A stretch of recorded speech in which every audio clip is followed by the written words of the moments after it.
And let me say this truth. This truth is very, very bitter, but it's clear.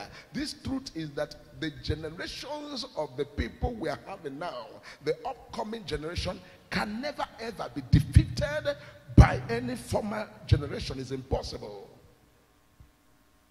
The generation that is coming, you cannot defeat them. No matter what you do, you can't defeat this generation that I'm seeing. The generation I am seeing is undefeatable. The generation I am seeing that is coming up this time around are not the generation that can be silenced. Because the generation that we are seeing right now, that is forthcoming now, a generation of civilization, generation of know-how, generation who knows everything but the virtue of the internet, generation who understands, and generation who is ready to give in their best to get what they are looking for. And this is why the advice that major prophet of God passes across to people who are in one position or the other is to quickly make haste as the sun shines and get this generation to air their views. Let this generation air their mind. Search out for the views of this generation that has aired their view and that have sounded their mind. And this generation are also the same generation that will bring what's called a total change. The total change is not only in government, it's also total change even in the way of worship. It's also total change in the way of behavior, the way of life, the way of civilization, and the way of so many things. Because it shall come to pass that you shall begin to see that this generation will enter into every factor, every sector of life, and you will see a different thing altogether. And that is a pointer, that is a clear indication, and that is a serious pointer that tells us that this generation, we must do everything possible to make sure that we hear their view and search out their view and find the best way forward. Because this generation will enthrone, and they have already enthroned, people who they believe in. And people who they believe in, they have enthroned them. No matter what you say, no matter what you do, the people they have enthroned remains the people they look up to as their idols, they look up to as their leaders, they look up to as their gods, they look up to as their everything, as long as this very generation you are seeing is concerned. And this is why major prophet of God, as a prophet who sees by the grace of God tomorrow, will always bring to notice. When I talk about octopus, people think it's a joke, but you see everything played out. When I talk about some people are so endowed, and they are so in advance and highly intelligent and forward ever before, ahead. People thought it was a joke, but they saw everything playing out. So the generation of the people of this country we have now are not the generation to be silenced.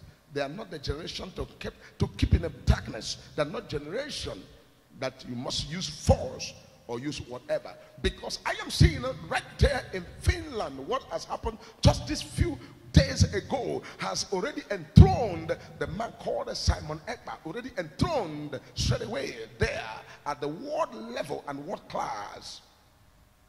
And what was looking like a joke, what was looking like a play, what was looking as if they are testing the microphone has become the real deal. And what was slated to happen has already been notified to all over the world. And everybody, including people in Nigeria and people all over the world, has already been notified as a result of what has happened, has brought about enthronement of Simon Ekpa right there in Finland.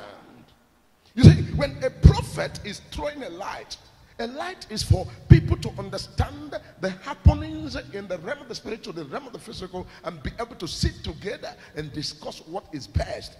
But when the prophecies are given, intelligences are gathered, people give messages and advices, and these things are not taken, and they are taken for granted.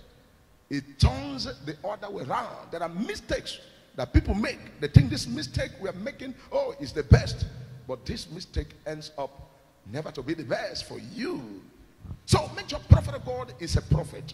And when a prophet speaks, a prophet will tell you what he sees in the future. And you look at it and take it for granted. You look at it and say, what's the meaning of this? They're wasting the time. That. The prophet will tell you what God has said, and definitely, believe it or not, what the prophet has said will surely come to pass. Because the matter I see right there in Finland, the Nigeria will run away. They can't stand the matter because this matter has broken the international world as a result of things that played out just a few days ago. Things that played out has taken everything to the topmost realm of international breakthrough. And this is why every time I come here to give prophecy, I am not giving a prophecy of what's called a sideline prophecy. I'm not giving a prophecy of what's called tribal prophecy. I am giving what's called world-class prophecy, global prophecy, so that everybody can hear it. And I am never sentimental.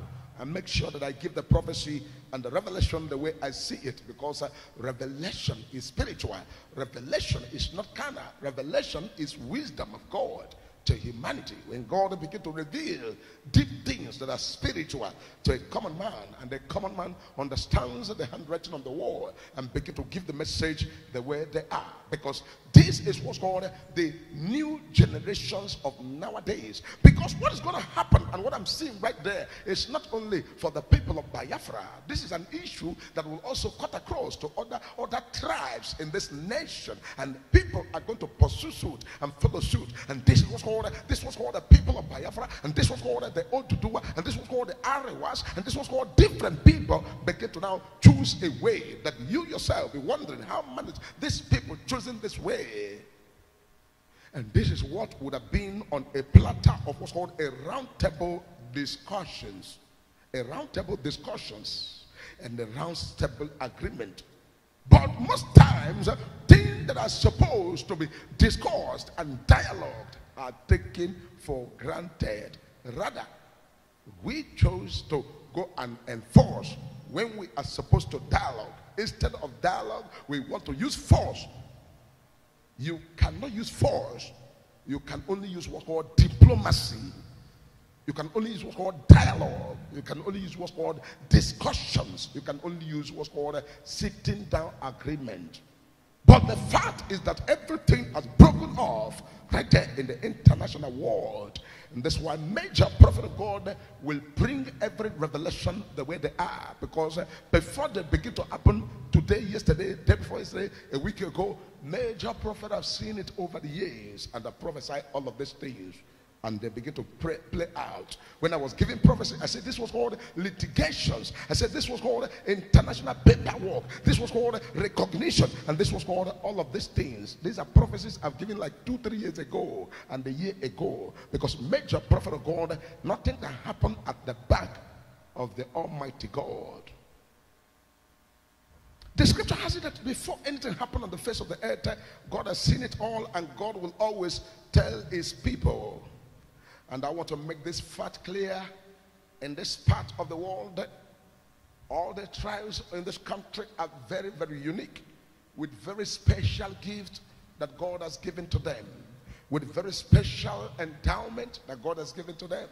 And these very diversities of different ethnic groups is supposed to be a blessing and not a curse. It's supposed to be what's called a strength and not weakness. It's supposed to be called what's called wisdom. It's supposed to be what's called things put together for greater future. But it's quite unfortunate.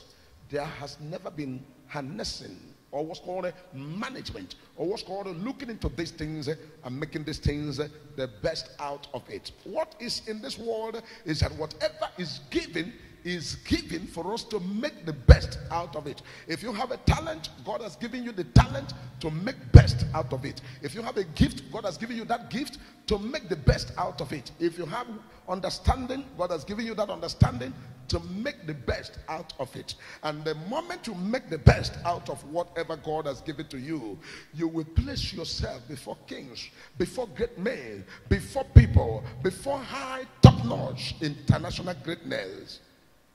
But if you commonize it and take it for granted, kick it like a football, take force, begin to frustrate and do gra, you waste all the special time.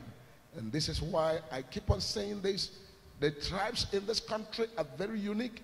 We are supposed to be the best in the whole universe. When I say the best in the universe, I know what I'm talking about. Because I'm a prophet, I know what's called a spiritual endowment that God has given to us in this part of the world. I know and I remember that there was a time that people from the other world will come to this world to look for our best and take them to their side to achieve their dreams and their desires. And the people from this world will go that side and help them to climb and help them to succeed. And if I tell you this, you may not believe it.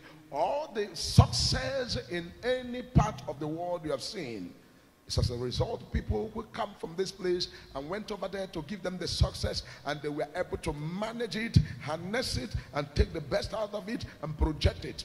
They will never at any time look at you and say, oh, you made a mistake here. Whenever there's a mistake, they are ready to compensate your mistake and put you together and make things move. And this is why we are supposed to be the best in all over the world.